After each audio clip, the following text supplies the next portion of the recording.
나누겠습니다. 오늘 이 말씀으로 인생에서 가장 필요한 세 가지라는 제목으로 하나님의 말씀 함께 나누도록 하겠습니다.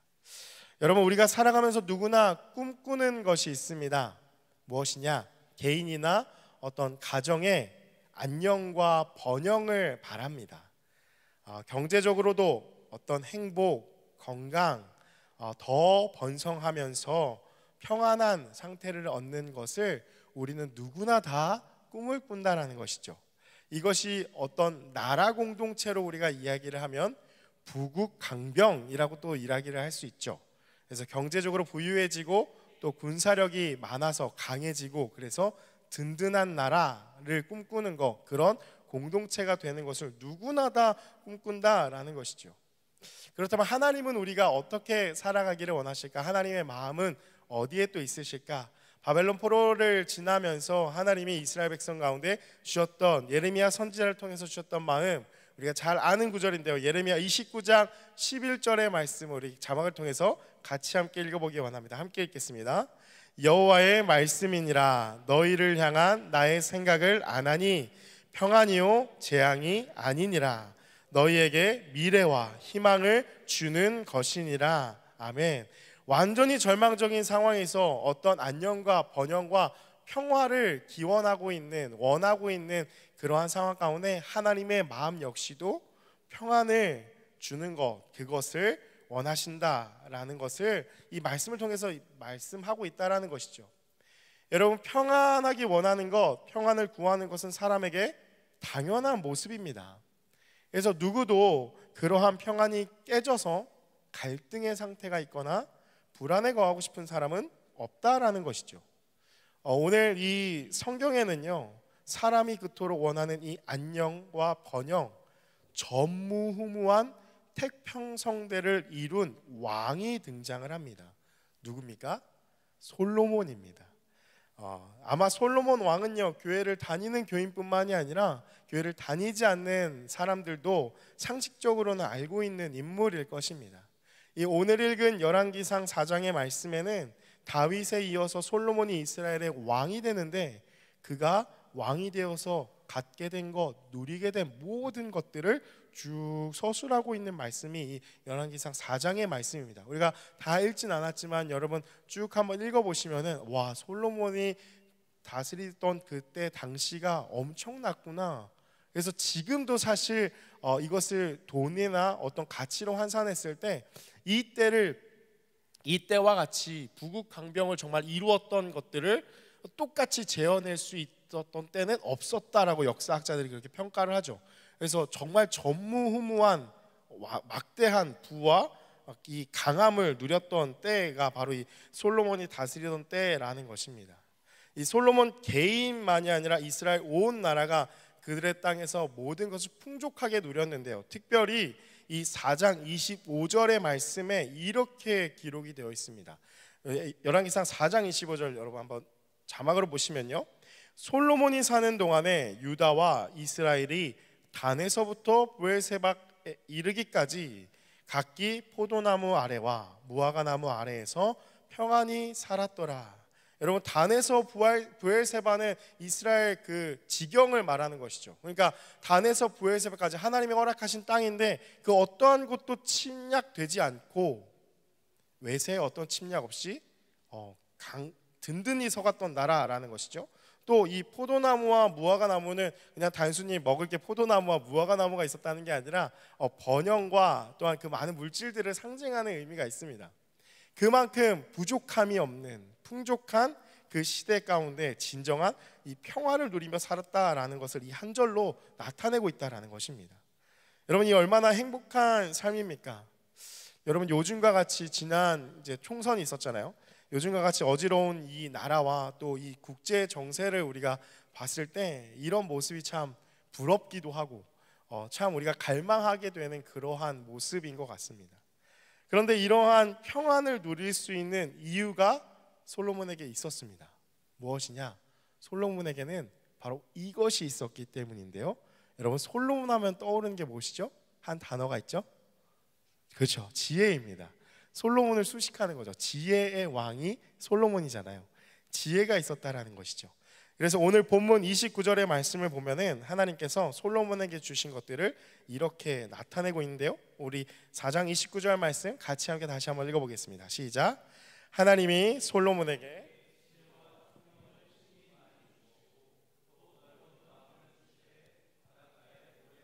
하시니 아멘. 여러분, 하나님께서 솔로몬에게 무엇을 주셨습니까? 지혜를 주시고 총명을 주시고 넓은 마음을 주셨다라고 성경은 기록하고 있습니다. 여러분, 먼저 지혜는 무엇이냐? 우리가 지혜라고 하면 떠올리는 것은 우리 반주하시는 지혜 자매님이시죠? 네, 지혜. 이런 말씀 너무 많이 들을 텐데 죄송합니다. 지혜하면 떠오르는 게 있죠. 지혜하면은 삶의 통찰력이나 어떤 현명하게 판단하는 원리로 우리는 지혜를 좀 정의를 한다라는 것이죠. 사람들이 쉽게 생각하지 못하는 것을 생각하거나 말하는 사람을 보면은 우리는 와, 저 사람 정말 지혜롭다라고 이렇게 이야기를 한다라는 것이죠. 그래서 지혜는 뭔가 우리가 이면의 너머의 어떤 통찰, 현명하게 판단하는 그러한 것들을 우리가 지혜로 우리가 생각한다라는 거죠. 그러나 성경에서 말하는 이 지혜는요, 우리가 이해하는 지혜와 조금 다르다라는 것이죠. 이것을 알기 위해서는 바로 앞장인 열왕기상 3장에 이 솔로몬이 하나님께 구한 것을 살펴봐야 합니다. 왜 그가 지혜의 왕이었는가? 열왕기상 3장 9절의 말씀인데요, 하나님이 솔로몬에게 나타나셔서 내가 너한테 무엇을 하여 줄까? 라고 했을 때 솔로몬의 대답입니다. 우리 같이 함께 읽어볼게요. 시작. 누가 주의 이 많은 백성을 재판할 수 있사오리이까? 듣는 마음을 종에게 주사 주의 백성을 재판하여 선악을 분별하게 하옵소서. 아멘. 여러분, 다른 인용구보다 이 말씀 되게 입에 잘 붙지 않습니까? 얼마 전에 우리가 암송한 구절이죠. 안 보고도 외우셔야 되는데요, 그렇죠? 우리가 피상적으로 솔로몬이 하나님께 1000번째를 드리고서 하나님께서는 그에게 무엇을 해줄까 하였을 때 그가 지혜를 구했고 하나님께서 지혜를 주셔서 그가 지혜의 왕이 됐다라고 그냥 이렇게 이해를 하고 있죠. 근데 여러분, 근데 이 말씀을 잘 보시면은 3장 9절의 말씀에 뭐라고 나타납니까? 누가 주의 이 많은 백성을 재판할 수 있사오리이까 하면서 하나님께 구합니다. 무엇을 구하죠? 듣는 마음을 종에게 달라라고 이야기한다라는 것이죠.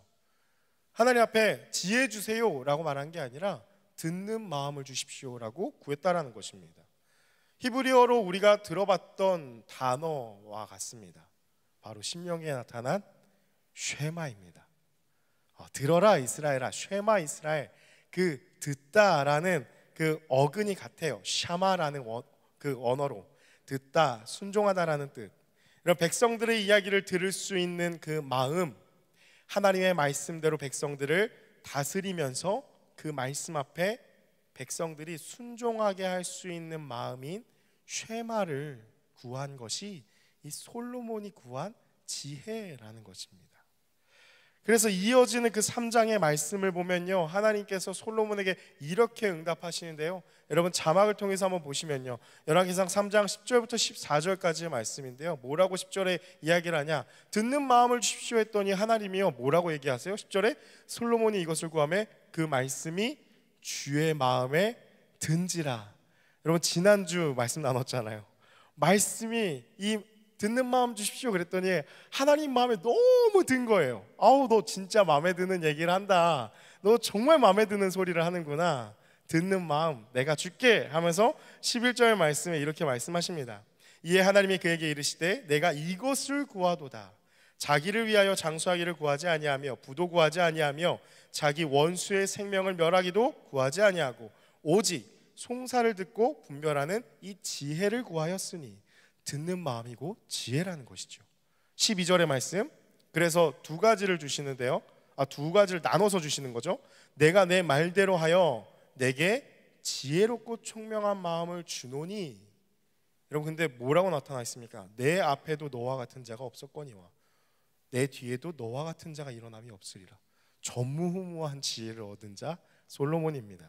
그리고 13절의 말씀에 그거에 더불어서 너무 마음에 드는 소리를 하니까 하나님이 너무 신나신 거예요. 그랬더니 13절 말씀 뭐라고 말씀하세요? 내가 또 네가 구하지 아니한 부귀와 영광도 내게 주노니. 여러분 이 말씀 읽을 때 참 아멘이지 않습니까? 하나님 저에게도 부귀와 영광을 좀 주십시오 하잖아요. 내 평생의 왕들 중에 너와 같은 자가 없을 것이라. 전무후무한 왕이 된 것이죠. 솔로몬 하면, 그래서 여러분 성경 말씀이 정말 진실된 것이 무엇이냐, 오늘날까지도 우리가 지혜의 왕, 최고의 왕 하면 떠올리고 얘기할 수 있는 것이 솔로몬이다라는 것입니다. 근데 그것으로 끝나지 않고요, 14절의 말씀에 하나님이 이렇게 말씀하십니다. 요건 우리 같이 함께 읽어볼게요. 시작. 내가 만일 내 아버지 다윗이 행함같이 내 길로 행하며 내 법도와 명령을 지키면 내가 또 내 날을 길게 하리라. 아멘. 여러분 하나님이 뭐를 말씀하고 계신 거죠? 여러분 많이 들어본 말씀 아닙니까? 아버지 다윗이 행함같이. 아버지 다윗이 어떻게 행하였습니까? 우리 지난 시간 말씀을 좀 생각해 본다면 무엇이었죠? 다윗이 행한 것, 하나님의 마음에 합한 자로 전심으로 하나님을 사랑한 쉐마잖아요. 쉐마의 정신을 다시 한번 솔로몬에게 이야기하고 있다라는 것이죠. 법도와 명령, 그 율법에서 너가 떠나지 않고 마음을 다하여 힘을 다하여 성품을 다하여 목숨까지 다하여서 하나님을 사랑한다면 내 날을 길게 또한 해줄 것이다 라고 약속해 주시는 말씀이라는 것입니다. 여러분 그렇다면 무엇이 지혜인가? 쉽게 말하면 한 단어로 요약하면 쉐마라는 것이죠.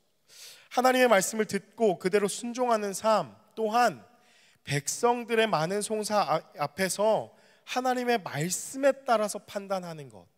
그러니까 많은 이야기를 들었을 때 판단을 해줘야 되는데, 재판을 해야 되는데, 그것이 자기의 마음과 기준이 아니라 하나님의 말씀에 따라서 하나님의 마음대로 그것을 판단하는 것.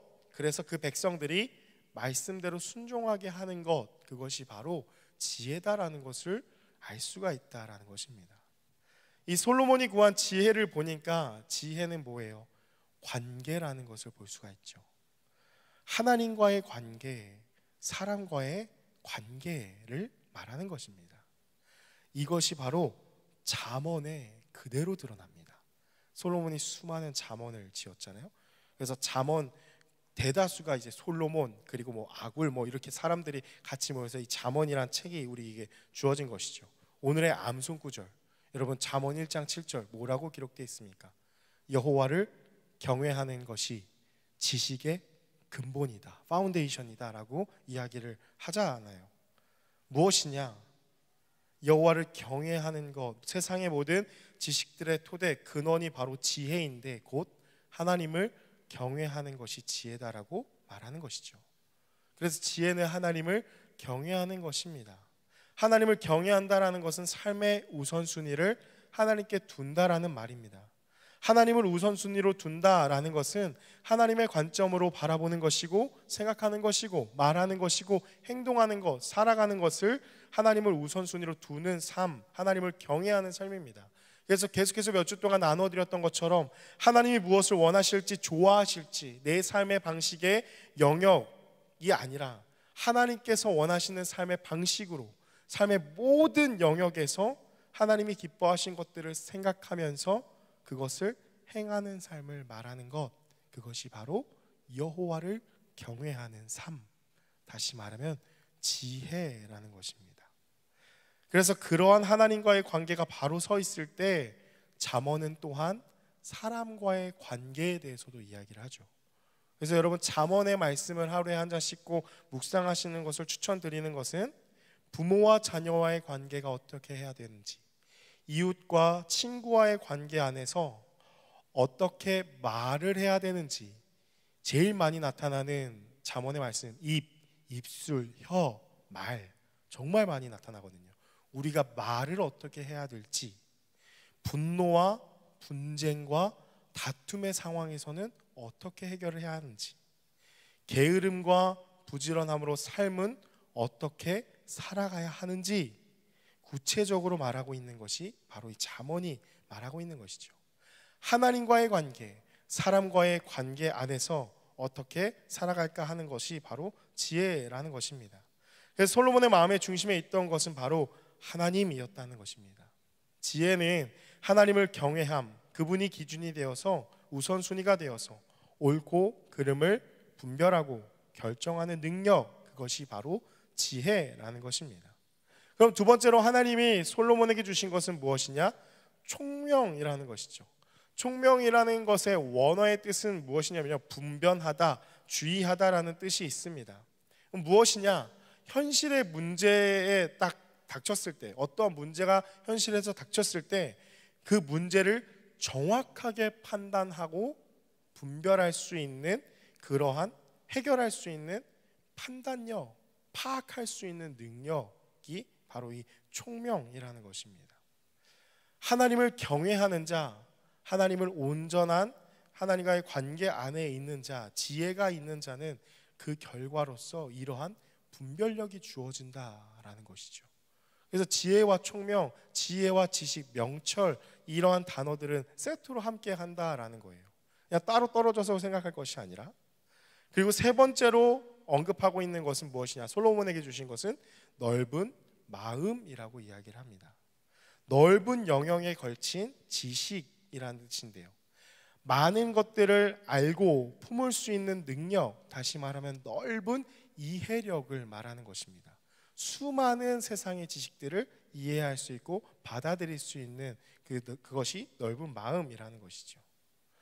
여러분, 하나님께서 솔로몬에게 주신 이 세 가지, 그래서 오늘날까지도 지혜의 왕, 지혜의 대표 인물 하면은 바로 떠오르는 게 솔로몬이 될 수밖에 없는 것. 왜 그렇습니까? 전무후무한 지혜를 하나님께 받은 자이기 때문이죠. 이 세 가지는요, 잘 생각해 보시면요, 여러분, 애매모호하거나 추상적인 것이 아닙니다. 왜 그러느냐? 바로 열왕기상 4장에 계속해서 말씀하고 있는 이 솔로몬에게 맺혀진, 솔로몬이 왕이 되어서 그가 누린 그 열매들을 보면은 알 수가 있습니다. 정말 자세하게 표현을 하고 있습니다. 솔로몬 때 어떠한 것을 누렸는지, 여러분 한번 집에 들어가서 시간 되실 때 4장의 말씀 한번 쫙 한번 읽어보시면 알 수 있습니다. 근데 특히 오늘 말씀에 이어지는 이 30절과 31절의 말씀을 보면은 여러분 어떻게 나타나죠? 이 솔로몬의 지혜가 이방 나라의 어떤 왕들보다 뛰어났다라고 이야기를 합니다. 그래서 소문이 났다라고 얘기하죠. 그리고 좀 더 성경 있으신 분들은 그 밑에 있는 구절 34절의 말씀을 보면요, 뭐라고 이야기를 하느냐? 사람들이요, 솔로몬의 지혜를 들으러 그에게 찾아왔다라고까지 이야기를 합니다.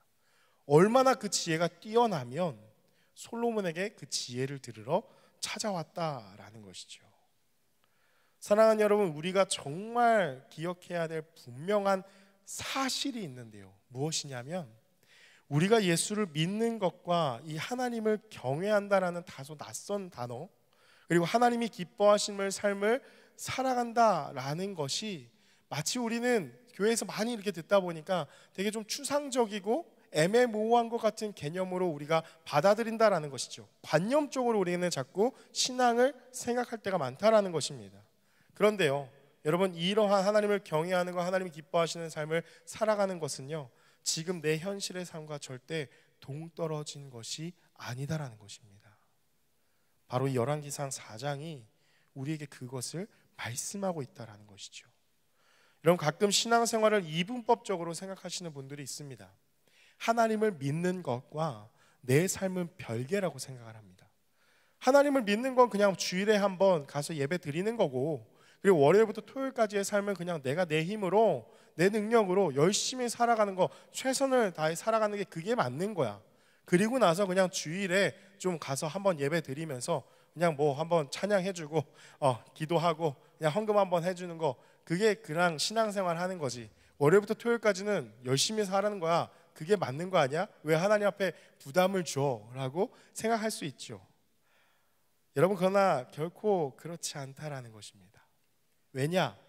오늘의 이 솔로몬의 삶을 보면요, 하나님을 경외하는 삶, 그 지혜를 구하고 그 지혜가 하나님으로부터 부어졌을 때 솔로몬뿐만이 아니라 온 나라가 전무후무한 태평성대를 누리게 되었다라는 것을 분명히 성경은 이야기하고 있다라는 것이죠. 그러니까 내 삶과 이 믿음이라는 것이 별개가 아니라, 이분법적으로 나뉘는 것이 아니라, 흙과 백이 아니라 하나다라는 것입니다. 하나님을 믿고 경외하는 그 믿음은 내 현실의 삶과 결코 따로 나뉘지 않는다라는 것이죠. 여러분, 그렇다면 우리의 삶의 이 소소한 작은 일, 정말 작은 일, 우리의 삶의 그런 작은 일 하나하나, 여러분, 기도가 필요할까요? 필요하지 않을까요? 필요합니다. 기도하지 않으면 아무것도 되지 않는다라는 것을 꼭 기억해야 한다라는 것이죠. 여러분, 직장에서의 문제, 학업을 하면서 사람과 사람과의 관계 안에서 삶에 당면한 많은 문제들이 내가 내 힘으로 알아서 해야 할 문제입니까? 그렇지 않습니다.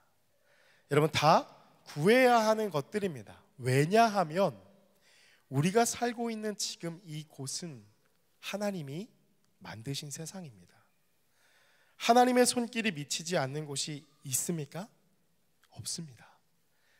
우리가 살아가고 있는 이 현실, 지금 우리가 마주하고 있는 이 하루하루의 삶이 내 힘과 능력으로 살아가는 것 같지만 보이지 않는 그분께서 다스리시는 세계 안에 우리는 거하고 있는 미천한 피조물 하나에 불과한다라는 것이죠. 그렇다면 우리의 모든 삶의 영역은 누구에게 속해 있느냐? 바로 하나님이라는 것입니다. 그렇다면 하나님이 만드신 이 세상을 살아가는 방법은 당연히 하나님의 원리를 따르는 것, 그 열매는 무엇이냐?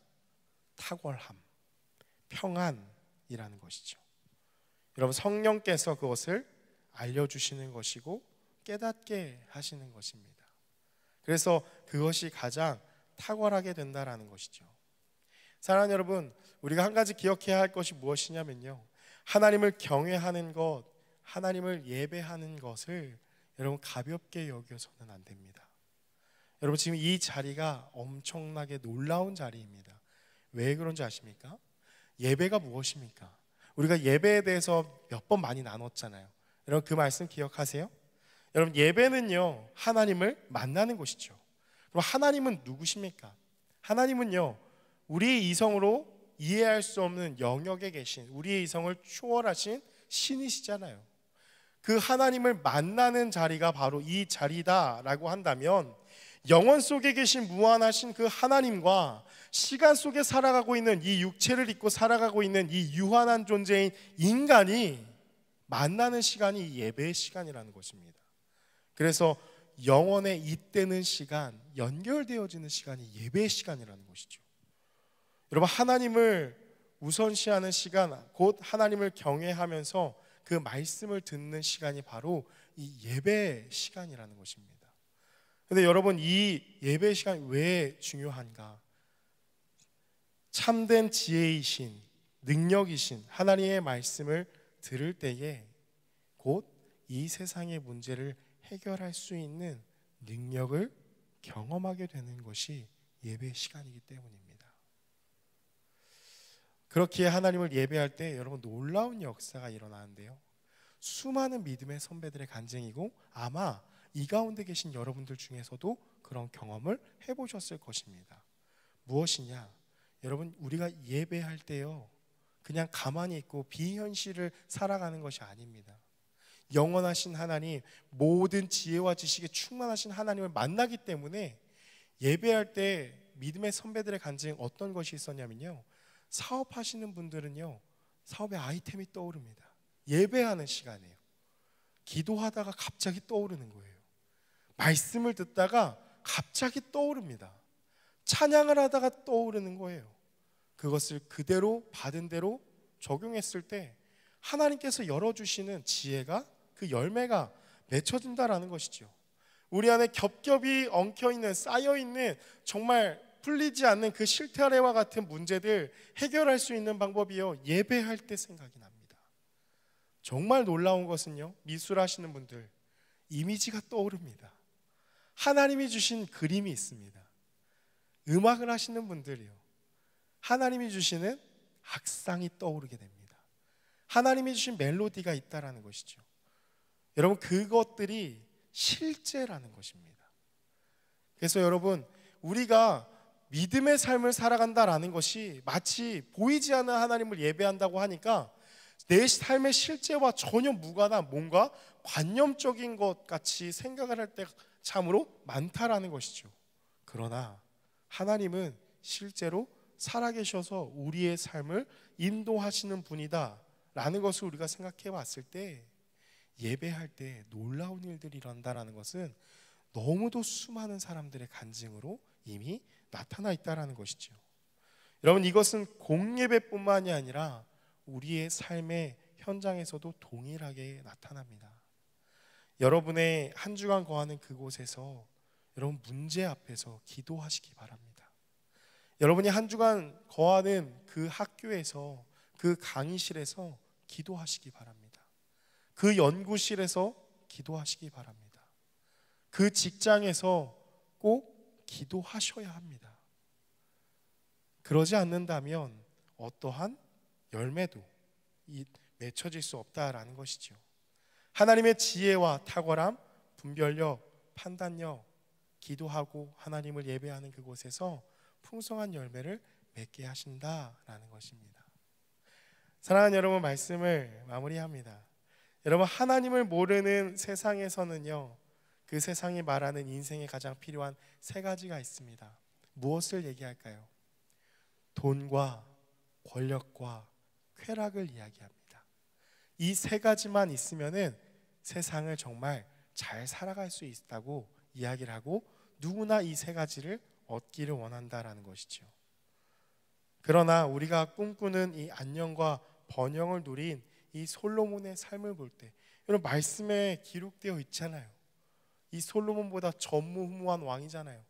더 많은 번영과 부와 영광과 많은 것들을 누린 사람이 없다라는 거예요. 근데 그 솔로몬이 어떠한 것을 갖고 있었느냐? 그 세 가지는 하나님을 경외하는 지혜와 문제를 꿰뚫어 볼 수 있는 총명과 많은 영역을 이해할 수 있는 넓은 이해력, 넓은 마음이 있었다라는 것을 기억해야 한다라는 것입니다. 사랑하는 여러분, 그래서 믿음은 꼭 기억하십시오. 관념적인 것이 아닙니다. 여러분, 믿음은 실제적인 것입니다. 그래서 우리가 맨날 예배하면서 우리가 사용하는 용어들이 좀 다소 추상적이고 애매모호한 그러한 개념으로 자꾸 다가오다 보니까 마치 하나님을 믿는 것도 애매모호하게, 추상적이게, 관념적으로 우리는 하나님을 믿을 때가 많지만 그렇지 않습니다. 믿음은 실제입니다. 하나님은 살아계신 분이고 우리 삶에 밀접하게 개입하시는 분이고 우리의 삶에 역사하시는 분이라는 것을 꼭 기억해야 합니다. 미련한 자에게 지혜를 주시는 분이고 모든 것이 꼬여버릴 때 그 모든 것을 풀 수 있는 능력을 허락하여 주시는 분이 하나님이시라는 것이죠. 왜 그렇습니까? 우주 만물의 통치자 되시며 다스리시는 능력의 하나님이시기 때문입니다. 고린도전서의 고백과 같이 사람에게 아무리 탁월한 것이 있다 할지라도 하나님의 미련한 것보다 능력이 있거나 강하지 못합니다. 우리는 그분에게 속해 있는 하나님의 백성이죠. 그분이 우리의 강함이 되시고 그분이 우리의 지혜가 되신다는 것입니다. 고로 우리의 인생은 결코 시시하지 않습니다. 그래서 여러분, 우리가 그런 오해에서 좀 벗어나고 그 하나님으로부터 불러주시는, 우리에게 부어주시는 그 지혜를 사모하였으면 좋겠습니다. 우리는 그래서 자꾸 세상의 그러한 소리에 속습니다. 그래서 우리 스스로를 너무 평가절하할 때가 많다라는 거예요. 여러분, 그러나 그렇지 않습니다. 예배할 때 이 시간에 하늘의 문을 여시고 하나님께서는 부어주십니다. 그 지혜를 깨닫게 하시고 그 지경을 넓혀주신다라는 것이죠. 하나님을 경외함으로 하나님께 다 있다라는 것을 기억함으로, 그 하나님 우리와 함께 하신다는 것을 기억함으로 살아가는 우리의 삶이 되기를 원합니다. 사랑하는 여러분, 삶의 많은 문제들로 고민과 어려움을 겪고 계십니까? 다른 것을 생각하고 바라보지 마시고 온 우주 만물의 왕이 되시고 이 세상 만물을 지으셨고 이 세상 만물 안에 일어나는 그 문제들의 정답을 하시는, 해답이 되시는 그 하나님을 의지하시기 바랍니다. 그분에게서부터 부어주시는 그 지혜로 지금 우리 앞에 당면한 그 삶의 문제들을 우리가 풀어갈 수 있다라는 것을 꼭 기억하시기 바랍니다. 하나님을 경외함으로 그분의 탁월하심이 우리의 삶 가운데 드러나게 되어서 우리와 우리 주변에 있는 모든 자들에게 하나님의 위대하심을 바라보게 되는 우리의 삶이 되기를, 그러한 저와 여러분이 되기를 주님의 이름으로 축복합니다. 아멘.